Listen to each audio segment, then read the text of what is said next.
What is up, everybody? So we have some Damia action for you this week. I wasn't quite sure what deck I wanted to go with, and when I reworked my Ishkana deck, I realized I had a few couple of people say, "Hey, man, you should build a spiky deck," because I do enjoy having fun in Commander, but I don't really have a true control deck for y'all to see.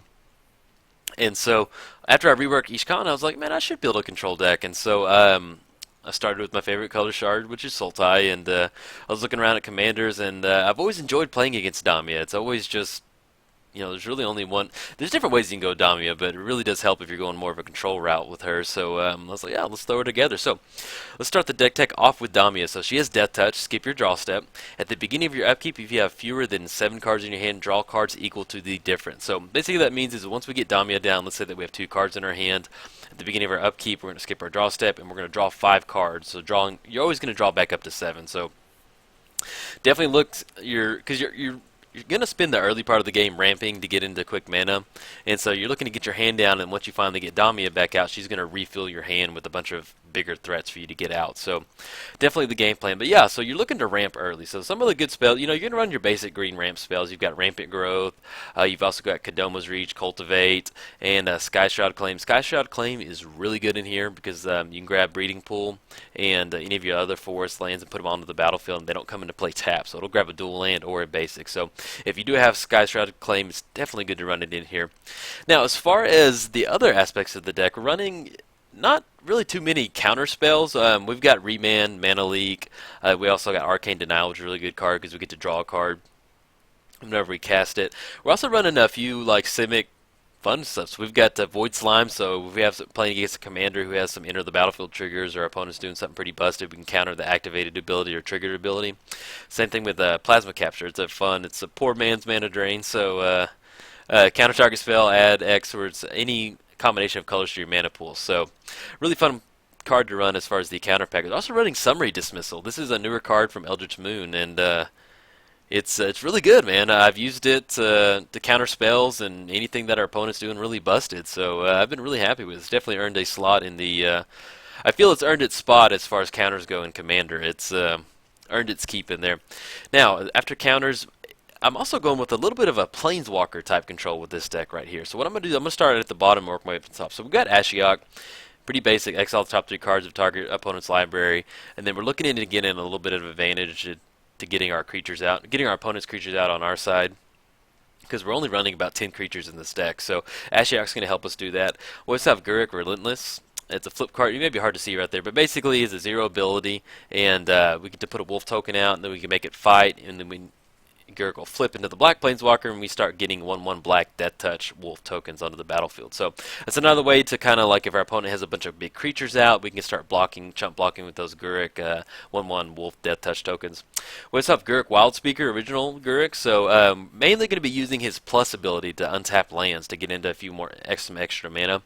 But once we get the game kind of stabilized, you can definitely get to the point where you can start making some beast tokens, and you use his -4 ability to give all your creatures trample. So I almost won a couple games doing that, and it's he's really good in the deck, and that early you can untap the lands and then start getting those beast tokens out.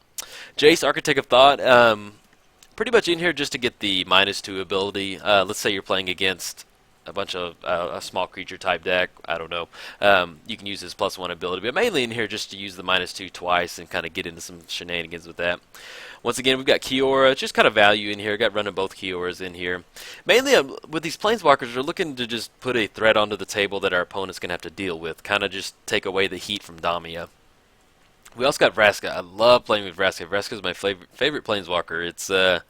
It was like when I first got into Magic, Vraska was the first. Like I spent, I think like $6 on her, and I remember being like, hey, you deserve nice things. You get that $6 card on Magic Online. You've scrapped and saved on a bunch of penny cards. Go and spend that $6. So she was the first big card that I bought. So to actually play her in a deck where she has an impact is really good. So with her plus ability, it keeps our opponent from attacking her, or they're going to die when they do. And then a -3, destroy target non-land permanent. So I think I played a game. I don't know if I posted it, but I played a game where our opponent played Back to Basics, and we used Vraska to close them out.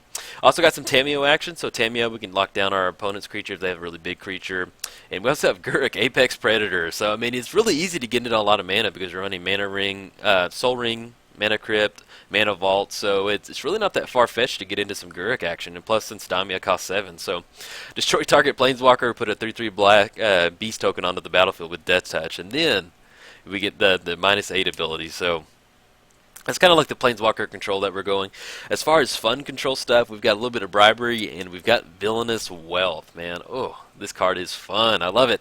So, like I said, Damia costs 7, so popping a Villainous Wealth for around 7 to 10 is not that far-fetched once we get a lot of our ramp out of the way. So, and it's a really fun card because it's exile the top X cards of target player's library, and those are non-land cards. So we're looking at creatures, spells, enchantments, artifacts. It's a definitely where Sultai wants to be. It's enough of a. It's almost a win condition for the deck. You know, I'm usually going to tutor up for it if we don't have it in our hand or get into it or draw it with the Damia.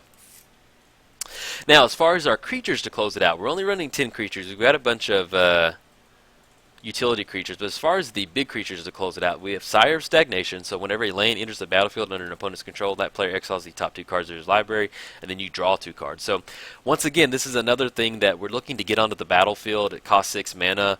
It has an immediate impact. Once our opponent plays a land, we're going to get to draw 2 cards. So he's in there just to kind of take some heat away from Damia, and also, you know, the 2 card draw is pretty good. We also have Grave Titan, so we're looking to get a little Grave Titan action. Let's say we've got our opponent locked down with Tamio. We can get down Grave Titan and start swinging in with 2/2 zombies. Mainly, the big creatures we have in here are just value creatures. Consecrated Sphinx, it's a threat they need to deal with. Takes the heat off Damia. Altered Ego, I haven't got a chance to cast it yet. You know, I'm doing this deck tech after I've recorded some videos, but I want to cast it because it can't be countered, so it doesn't matter what you're playing, and it enters the battlefield with additional +1 counters on it. So it's a fun card. Definitely going to leave it in here. And just wanted to throw Gitrog in here, man. I just wanted an excuse to play with Gitrog. I know it kind of takes away from the Damia. Well, we take it away from the upkeep, but Gitrog's basically in here to kind of give us a little bit of an edge early on, draw some cards, or let's say we can't get into Damia because our opponent's blowing up a bunch of our artifacts. I just like having them in here. I like having access to Gitrog. But yeah, that's the deck in a nutshell. We're looking at ramping. It covered our counterspell packages, covered the Planeswalker control aspect, and then we also are our big finisher creatures right there. But yeah, it's just kind of looking what you can get into. But yeah, I have a bunch of gameplay videos, so check them out. Hope you enjoyed this.